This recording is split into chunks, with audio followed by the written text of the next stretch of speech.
बिस्मिल्लाहिर्रहमानिर्रहीम। Dear student, अस्सलाम वालेकुम। जी स्टूडेंट, एक्सरसाइज हम 3.2 सॉल्व कर रहे हैं और उसका क्वेश्चन नंबर 8 है जो भी हम सॉल्व करेंगे। इसमें लिखा हुआ है इन अ ग्रुप ऑफ 500 एम्प्लॉइज, यानी टोटल जो एम्प्लॉय मुलाजमीन है 500 हैं। 250 कैन स्पीक उर्दू, और उसमें जो 250 हैं वो उर्दू बोल सकते हैं, ठीक है। और 150 कैन स्पीक इंग्लिश, और उसमें से 150 बंदा जो है वो इंग्लिश बोल सकता है। उसके बाद 50 कैन स्पीक पंजाबी, और 50 लोग जो है वो पंजाबी बोल सकते हैं। 40 can speak Urdu and English, 40 जो है वो उर्दू और इंग्लिश दोनों बोल सकते हैं। अब देखिए यहाँ पे ना उर्दू और इंग्लिश कॉमन आना शुरू हो गया है, यानी इंटरसेक्शन हो गया। इसका मतलब हमारे पास कैटेगरीज 3 फॉल कर रही हैं, एक उर्दू वाली लैंग्वेज वाली, एक इंग्लिश वाली और एक पंजाबी वाली। तो सेट इसके बनेंगे 3। ओके हो गया।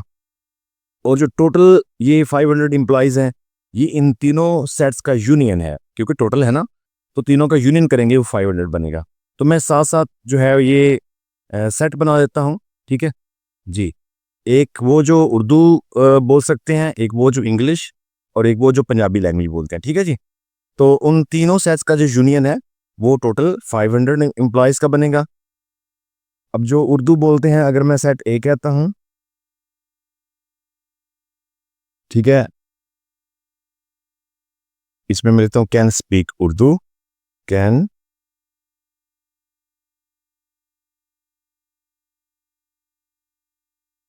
ठीक है जी। तो साथ में इसकी मैं लिख लेता हूँ जो हमें क्वेश्चन के अंदर जरूरत होती है, एन ऑफ ए, यानी नंबर ऑफ एलिमेंट। तो वो कितने हैं जी? 250, यानी 250 जो है ये उर्दू बोल सकते हैं। इसके बाद है जी कैन स्पीक इंग्लिश, यानी बी सेट में चले उनका नाम दे देता हूँ। वैसे आप उर्दू से यू और इंग्लिश से ई, यानी सेट, और जो पंजाबी है उनको पी सेट का नाम दे सकते हैं। चले मैंने ए बी से स्टार्ट किया है, यही करते हैं। कैन स्पीक इंग्लिश, तो एन ऑफ बी, यानी बी सेट के वो कितने टोटल बंदे हैं जी? वो हैं 150, ठीक है जी, 150। इसके बाद 50 जो है वो कैन स्पीक पंजाबी हैं, यानी चलो सी सेट में पंजाबी के लिए कर देता हूं। सी सेट कैन स्पीक पंजाबी, तो ये है एन और ये सी, ये बनेंगे 50, ठीक है। तो जो 50 बंदे हैं वो पंजाबी बोल सकते हैं।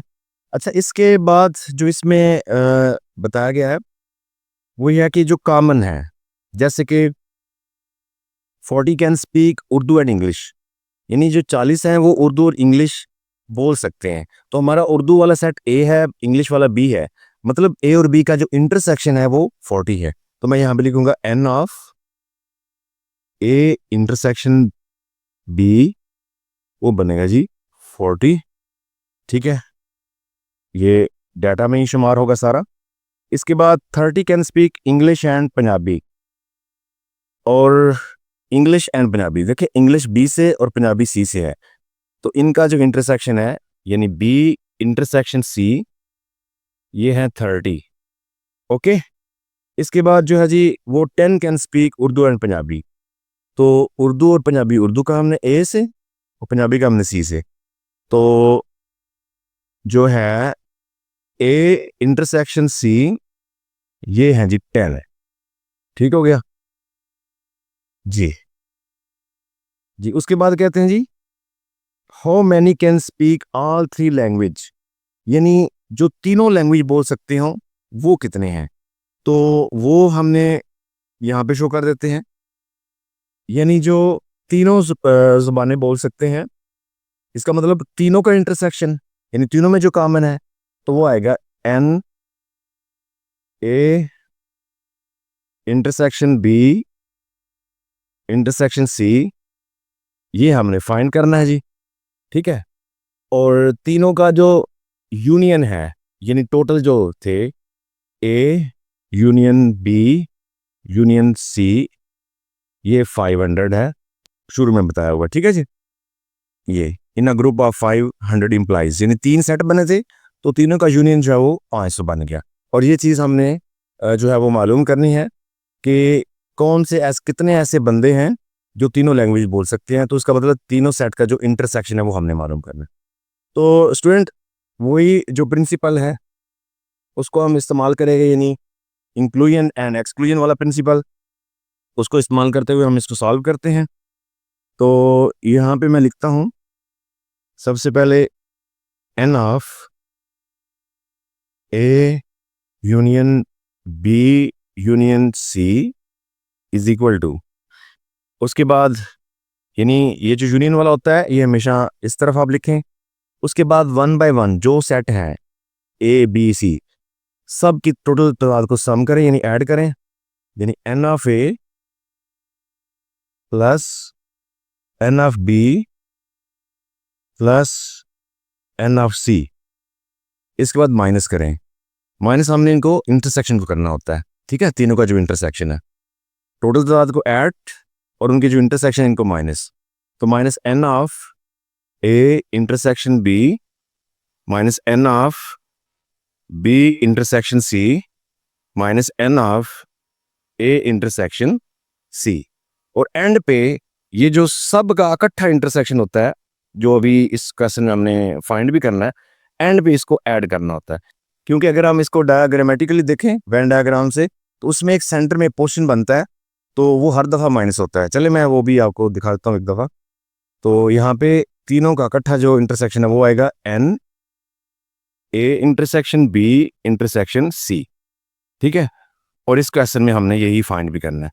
तो अगर हम ग्रामेटिकली देखें तो समझ लें जैसे ये एक यूनिवर्सल सेट है जी। तो यू से इसको ज़ाहिर किया, इसमें हम क्योंकि हमने ए बी सी सेट के नाम रखे हैं, तो इस लिहाज से मैं इनको ड्रा करता हूँ ए, इसके बाद बी और एक ऐसे सी। चलें थोड़े राउंड हो ही गए हैं थोड़े वो, ए बी और सी। अब देखिए जब ए और बी का इंटरसेक्शन करेंगे तो डेफिनेटली ये वाला सारा पोर्शन जो है वो, यानी ये मैं अगर थोड़ा सा ऐसे करूं, ये सारा पोर्शन इंटरसेक्शन कॉमन में है, ठीक है। और बी सी के ये कॉमन में है, ठीक है। तो जब ए और सी का इंटरसेक्शन करें तो ये वाला मुकम्मल पोर्शन। अब ये जो पोर्शन आ रहा है ना ये सेंटर में, ये हर दफ़ा जो है ये सबट्रैक्ट हो रहा है, यानी अगर हम इंटरसेक्शन करें तो फार्मूले के अंदर देखें तो ये ए इंटरसेक्शन बी या बी इंटरसेक्शन सी और ए इंटरसेक्शन सी, इन तीनों दफ़ा में ये सेंटर वाला पोर्शन जो है वो रिपीट हो रहा है। ओके, तो इस पोर्शन को हमने दोबारा फार्मूले के अंदर ऐड करना होता है, जिसके लिए ये तीनों का इकट्ठा जो इंटरसेक्शन है वो लिखा हुआ है, ठीक है। और ये लास्ट पे हमने ऐड कर देना होता है। ये जब हम 3 सेट का ये प्रिंसिपल लिखेंगे, फार्मूला लिखेंगे, तब ही होगा, 2 सेट में ये ऐड नहीं होता, क्योंकि उसमें सिर्फ एक कॉमन पोर्शन ही बनता है, तो बस वो एक दफ़ा से माइनस होता है। अब इसमें क्योंकि 3 दफ़ा ही हो रहा है, इसलिए एंड पे एक दफ़ा इसको फिर ऐड करना होता है। ओके स्टूडेंट, तो अब मैं आगे इस क्वेश्चन को सॉल्व करता हूँ। क्वेश्चन सॉल्व करना बड़ा आसान है जी। तो देखें हमारे पास A union B union C की वैल्यू क्या दी है 500। एन ऑफ ए हमारे पास क्या है जी 250। एन ऑफ बी हमारे पास 150। एन ऑफ सी हमारे पास 50 माइनस दोनों का इंटरसेक्शन क्या था 40, इसका इंटरसेक्शन क्या है 30 और इसका इंटरसेक्शन है जी 10। ये हमने फाइंड करना है N into intersect A intersection B intersection C. Okay, यानी तीनों में जो कॉमन आएगा और वही वो तीनों जुबानें जो बोलेंगे, ठीक है जी। ये तो हो गया 500। अब देखें ये 250 और ये तीनों ऐड हो जाएंगे, प्लस के हैं, तो ये हमारे पास क्या बनता है, अगर 250 में ये ऐड करें तो क्या आएगा 400 हो जाएगा, और 50 करें तो 450 बन जाएगा, ठीक है। उसके बाद ये तीनों माइनस वाले हैं, माइनस माइनस माइनस, तो क्योंकि माइनस माइनस प्लस होता है तो 40 और 30 करें तो 70 हो जाएगा, और 10 और करें तो 80 हो जाएगा। -80 plus N into A intersection B intersection C. Okay हो गया जी। तो अब अगर हम ये 500 ऐसे लिखें, 450 में से 80 निकालें तो पीछे हमारे पास 370 बचता है, plus n into A intersection B intersection C. अब 370 को इस तरफ लाके माइनस कर दें, 500 minus 370 is equal to n into A intersection B intersection C. तो 500 में से माइनस 370 कर दें, हमारे पास ये बनेगा 130, यानी 130 एम्प्लॉय जो हैं वो उर्दू, इंग्लिश और पंजाबी तीनों लैंग्वेज बोलते हैं, क्योंकि ए उर्दू को शो कर रहा है, ठीक है जी, बी इंग्लिश को और सी जो है वो पंजाबी को। ठीक हो गया। इस तरीके से हमारा ये क्वेश्चन क्लोज हो जाता है।